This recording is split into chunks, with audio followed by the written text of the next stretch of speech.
Good changeup. How we doing? Good. All right. What have you seen? I don't know how much you followed DJ at Clemson, but what have you seen out of him this year? I didn't follow him very much at Clemson just because we didn't play Clemson. Obviously, we know very, very well of him because he was at Bosco and tremendous quarterback. I think Jonathan's done a really good job in terms of putting him in really good situations. He's big, he's strong, he's physical. I think he's their third leading rusher also, so he can beat you. And they have some design quarterback runs because he's a big guy to take down, and he's got good speed. But I think he's got a good grasp of what they're doing offensively. It's more of a pro-style scheme than what Jonathan does there. They're going to run the ball, they're going to play action, and I think he's got a real good feel for that offense. And so he's got our full attention in terms of going up there and having to defend him. He's a huge part of it. How do you prepare specifically for bringing down a guy that size at quarterback? Is that something you try to scout out here, or? I mean, we do tackling drills every day, but you're not going to simulate that. We don't have anybody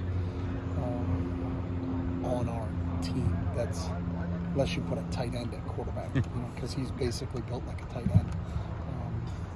Throw Colson back there? Even bigger than Colson. So he's, maybe we can go to the basketball team and get a couple of mixed power forwards, because that's what he reminds me of. It's a Cam Newton type guy, right. And it's going to take more than one guy. I think it's are we specific in terms of our containment of the quarterback and what gaps are we not losing any gaps on him, and then making sure that there's multiple guys trying to take him down. But he's a gang tackle type of a quarterback because of his size. When you looked at their film, was there anything that, any consistent themes when it came to what Cal and Washington State were able to do against their defense? Different deals.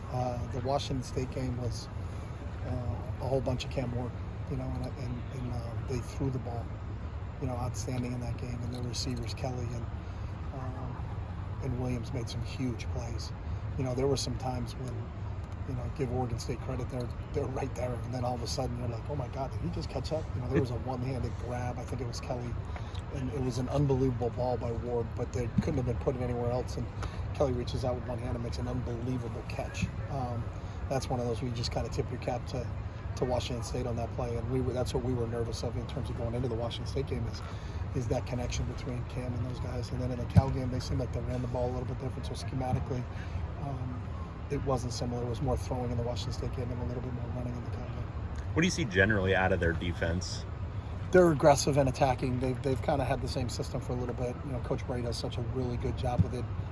They're very, very sound, really on first and second down, and then on third down, they're as exotic as they come with their blitz packages, and they're bringing guys from all over. Sometimes it seems like they got 12 guys on the field on defense on third down, because it's you're like, where did that guy come from? Okay. So I think they're really well coached. I think they truly understand how to fit and who works off of who in that defense. And they've run a version of it since Jonathan's been there, so I think they're comfortable in it. And then I think since they made the switch to Coach Bray as the coordinator, I think they've really kind of upped their level. But it's it starts up front. They're really physical in the front four. Two outstanding linebackers, and then they mix and match coverages really well on the back end to make sure that you can't get honed in and say, hey, they're just going to be in this coverage. You're going to be in multiple coverages, and they play them all really well. When you're game planning, when you have a freshman quarterback and you're game planning against a defense, are you expecting them to do anything a little bit more against a freshman than they would in their usual game plans? Are they blitzing more or anything like that? I mean, you always try to prepare for what they do. I think sometimes we can chase ghosts. Right. I would do this. If I was them, I would do this. But I also think you have to look at what they do on film. But every team usually has a new wrinkle each week that you got to be prepared for. We talk about it all the time, the hidden game. All right, they're doing a little bit more of this, or all right, that's new. Right. We got to see that. So I would expect there's going to be something new that we haven't seen yet. They got a pretty expansive package, so they can do a lot of different things. But I also don't think that you drive yourself crazy of trying to guess what they're going to do. For us, we're very analytical. It's based upon what the tape that we have. And now we've broken down every game they played last year. We've broken down every game they played this year. We've looked at games since Coach Bray's been the coordinator to see if there's anything in there, and we've studied all of that. That being said, you still got to play football. So You know, our job is to gather all the information and then process it and then feed it to our players in a manner where they can understand it. When it comes to the offensive line, what are some of the, I guess, more technical things that comes with, going up against a pass rush and just protecting Dante? Well, it's everybody. You know, I think pass protection it takes the 5 offensive linemen, it takes the running back, it takes the tight end at times if he's involved in the protection, and then it takes the quarterback having an understanding of the protection in terms of where we are. You know, there may be a protection where we can block these 6, but the 7th player, it could be unblocked. If he comes, it's a quarterback's responsibility to get it out. There's other times where we have everybody blocked, at least pre-snap in terms of assignment. Then it comes down to the technical aspect of things is, you know, how sound am I in my technique and my fundamentals compared to the pass rusher and his technique and his fundamentals. So it turns into a lot of one-on-one battles at times, and who can win the one-on-one battles. Is it an offensive win or is it a defensive win? And I think that's what all the defensive coaches are trying to do. They're trying to get mismatches.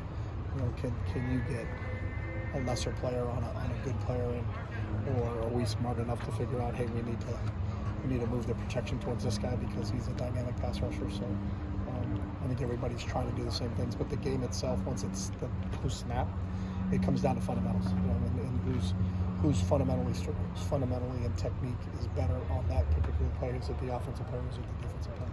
The communication on the offensive line was a big conversation after Utah, but did you see improvement against Washington State last week? Yeah, I did. I thought we played better. You know, obviously I think we ran 60, 58, 59 snaps in the Utah game. We had 98, 99 snaps in the Washington State game. You know, I think a few times in the Washington State game we hurt ourselves. They were more what we call SIW, self-inflicted wounds. But I think that group is growing as a group. You know, when you lose 3 guys that are all NFL players, you know, Johnny Gaines, who was here yesterday visiting, Neil Maffey was playing for the Patriots, and Raekwon O'Neal was playing for Seattle. You know, you had 3 NFL players on that offensive line last year. Garrett's back and Duke's back, and then the other guys are starting. You know, we're almost halfway through the season. They get game 6 out of a 12-game season.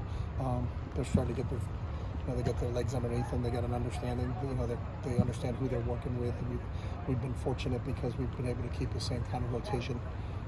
You know, and we're playing 7 or 8 guys in there, and they're all getting more comfortable and understanding each other, and so, you know, that's all part of the process of growing those guys.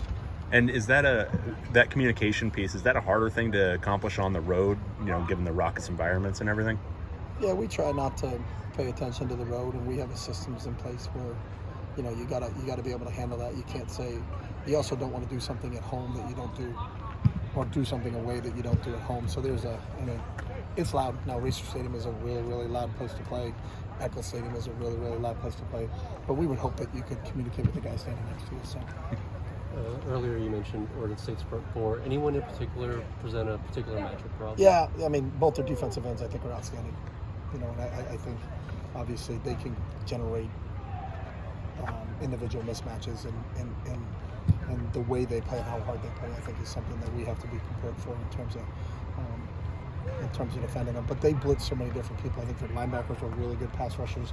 I think because they blitz so much, they get a lot of experience in terms of rushing the passer. So, you know, there's more than just one guy we got to concentrate on in this defense. Awesome. Thanks, Chip. All right, guys. Thank you.